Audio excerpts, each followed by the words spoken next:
Hi, and welcome back to Fedmail. Thank you for joining us on this Friday afternoon. Shabbat Shalom to you. I just came back from Washington, D.C., where I attended the Jewish Federations of North America's General Assembly, an annual gathering of all of the leadership from the different communities across North America. We heard from generals like Daniel Goldfuss, elected officials. We heard from Mark Melman and Frank Luntz, who gave a tremendous post-election analysis and the implications for our Jewish community. We heard from the Jewish liaisons to the White House, and I had an opportunity to ask them questions about Israeli reliance on U.S. aid and how that plays out and how that could potentially play out if in the future there are administrations that view Israel with hostility. Also heard from Meghan McCain, who filmed a podcast live, and a number of the representatives from the families of hostages who gave heart-wrenching testimony. As you can imagine, there were a lot of young people in attendance, a lot of college students who talked about their own experience on campus, and some of them came from the universities we've been reading about over the past year, places like Columbia. I know that there were representatives from Clark University there as well, and it was great to be representing Central Mass down at the General Assembly, and I'm happy to be home. Also, getting into this week's headlines, I'm going to go through them quickly, and there was a lot going on, as has been the case over the last year. The Israeli former chief of staff for Benjamin Netanyahu is being investigated for potentially changing the timestamp on documents related to when the prime minister first learned of the October 7th attacks. Also, there was a Haredi draft bill brought to the public this week, went into effect. 7,000 members of the Haredi community have now been drafted up for the IDF.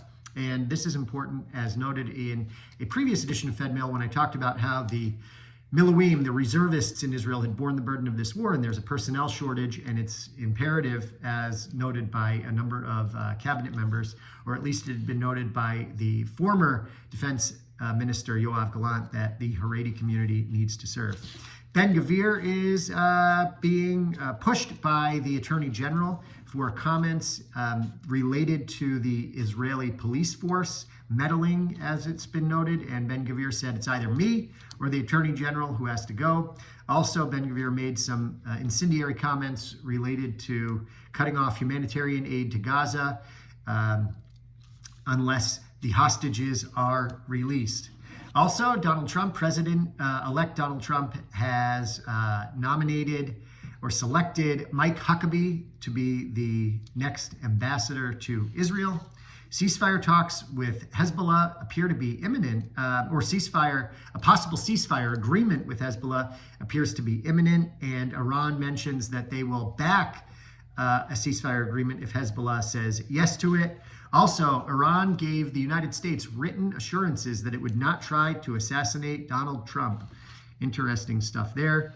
And last week I talked about how Hamas leadership may be kicked out of their headquarters in Qatar, and the headlines this week said that that in fact was the case. So we shall see how that plays out. Also, it was noted that the remaining stronghold of Hamas in Gaza, which is in the north in Beit Lahia and Jabalia, are both being focused on by the IDF at this point, and we'll see how that plays out as well. Coming up in our community, we've got a lot going on, and this weekend is our big marquee event, Torathon, taking place tomorrow evening, 6:30 p.m. at Beth Israel. I really hope to see you there.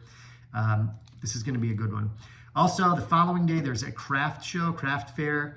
You can purchase all sorts of holiday gifts. Hanukkah is coming up soon, and you don't want to miss out, and that will be held at the JCC, so that's Sunday at the JCC. Also, B'nai B'rith wants us to let you know that there is now an interfaith section at that cemetery, and our friends from the Worcester, Florida party are excited to have you join us on February 6th down in sunny, beautiful, warm Delray Beach, and can't wait to have you there. Look for the flyer in Fedmail, and there will be lots of material coming out about that. But as the weather turns, think about getting away, going somewhere warm and seeing your old Worcester friends. With that, I want to thank you once again for supporting Jewish life in Central Mass and around the world. And I also want to note that this week we marked the 400th day of the since October 7th, and there's still 100-something hostages remaining held in Gaza. A number of them, I think the experts say that half of them are alive, 7 of them are Americans, and we haven't forgotten them. And a hostage video was released by Hamas this week, and weighed, again, I think I said earlier, weighed heavy on everyone's hearts, but it's hard to see that. And we pray for their safe return and for the end of Hamas rule and the end of Hezbollah's terror, and peace and prosperity for the region. So as we go into Shabbat, let's keep that in mind. And thank you again for your support of Jewish Federation. And I look forward to seeing you tomorrow night at Torathon. Shabbat Shalom. Bye-bye.